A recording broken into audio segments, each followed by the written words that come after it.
Guidelines with FitnessRx for women, and this is the next question and answer segment. The first question I have is, Nicole, do you use any tanning products off season? I actually do use sunless tanners quite often if I'm going to do an appearance or if I have a photo shoot.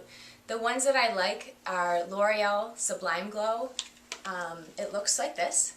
There's also L'Oreal Sublime Bronze, which is one up. It's a little bit darker and it goes on just like a lotion, so I'll put it on right after the shower so it absorbs into my skin pretty quick and it doesn't get everywhere, so it's not messy at all.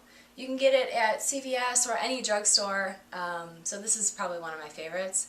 Another one I use quite often is Mystic Tanning. So most tanning salons will have an airbrush Mystic Tan. It takes about 5 minutes and again it dries pretty quick and it gives you a nice glow without actually having to use the tanning beds. The next question I have is, if you work out more than once a day, how many times do you shower? Doesn't your hair and skin dry out? Well, living in Michigan in the winter, the air is really dry, so I have to make sure that I keep my skin moisturized at least a couple times a day. As far as showering, it's a regular thing for me. I definitely wash my body every day, but as far as my hair goes, especially since I color my hair, if I sweat a lot, I'll rinse it out with just water, but I won't use shampoo every day. I'll use it every other day, and that'll help keep it a little bit more moisturized. I don't always use the blow dryer either, so unless I'm going out, if I have to do an appearance where I have to straighten my hair. Otherwise, I just let it air dry, or I'll put a little bit of gel or mousse in it. So don't wash your hair every day because it'll definitely get dry and brittle. The next question I have is, before your very first competition, what were you hoping to get out of it? Why did you seek out a competition, and what would you tell someone who might try to convince you not to compete? My very first competition was back in 2003, which is hard to believe it's been almost 10 years. I first saw my first professional fitness competition in 2002, and I was very impressed with the women that they could get their bodies to look that way through diet and training. And I had the training part down, but I needed to learn more about nutrition. And I felt that was a good way for me to showcase the muscle that I had built up through my gymnastics career and to challenge myself. So as a competitive athlete, I knew I wasn't going to continue doing gymnastics in college, so I knew this was something that would help keep me motivated in the gym. As far as trying to explain to somebody else who may not agree with the decisions that I had made, it was something that I knew I wanted to do for myself, and as long as I had fun doing it, I really didn't care what anyone else said.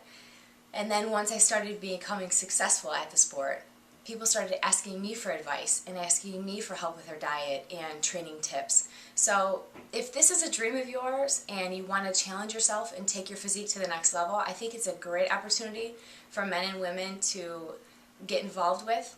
But again, you have to really enjoy it because it is a lifestyle, and I hope that helps. So if you do decide to do a show, I wish you the best, and you'll look the best you ever have, and I can guarantee it'll be one of the most rewarding experiences you've ever had. The next question I have is, do your knees ever hurt, and what exercises do you think one should do when having knee pains, instead of doing lunges, for example?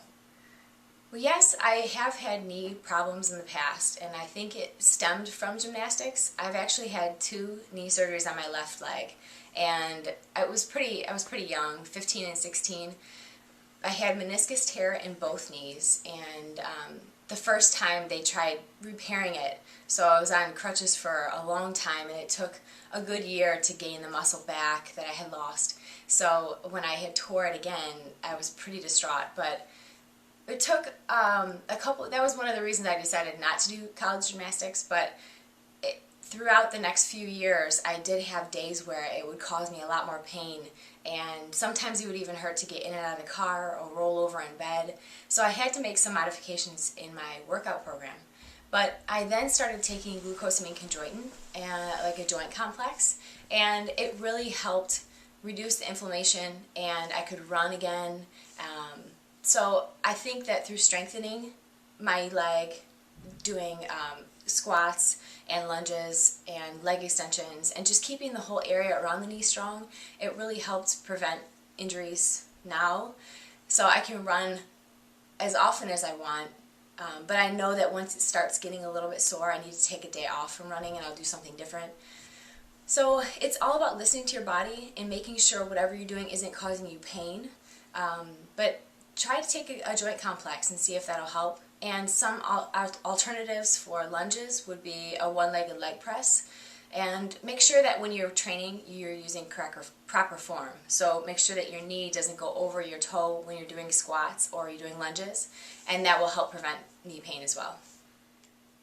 What do you recommend for a pre- and post-workout meal? Well, pre-workout, you want to have a source of protein and a source of carbohydrates, something that's slower digesting. For example, a chicken breast with a sweet potato, or you could have fish and brown rice. You could even have a protein shake and an apple. So some types of protein and some type of a carbohydrate that's slower digesting to help sustain you through your workout. And then post-workout, again, you want to have some type of protein and then a fast digesting carbohydrate. So you could have white rice with a chicken breast if you wanted to. So those are some examples. Just make sure that you eat with about an hour before your training session and then within an hour after your training session to help replenish the glycogen stores that you had depleted throughout your workout. And the last question I have is, what are your thoughts on changing up your meals? For example, I like to have oatmeal and egg whites for breakfast every day, but it doesn't get boring to me, and I hear some people say you should change up your diet to get better results. I'm a creature of habit, so I tend to eat a lot of the same foods on a regular basis. I don't see a problem with that. Some people like variety, and that's okay, and some people do better eating consistently similar things every day, and that's also fine. Just making sure that you're staying within those macros for your goals, you'll have no problem. So I hope that helps out, and until next week, I hope you guys keep asking questions on Facebook. I love hearing from you, and keep living the fit life.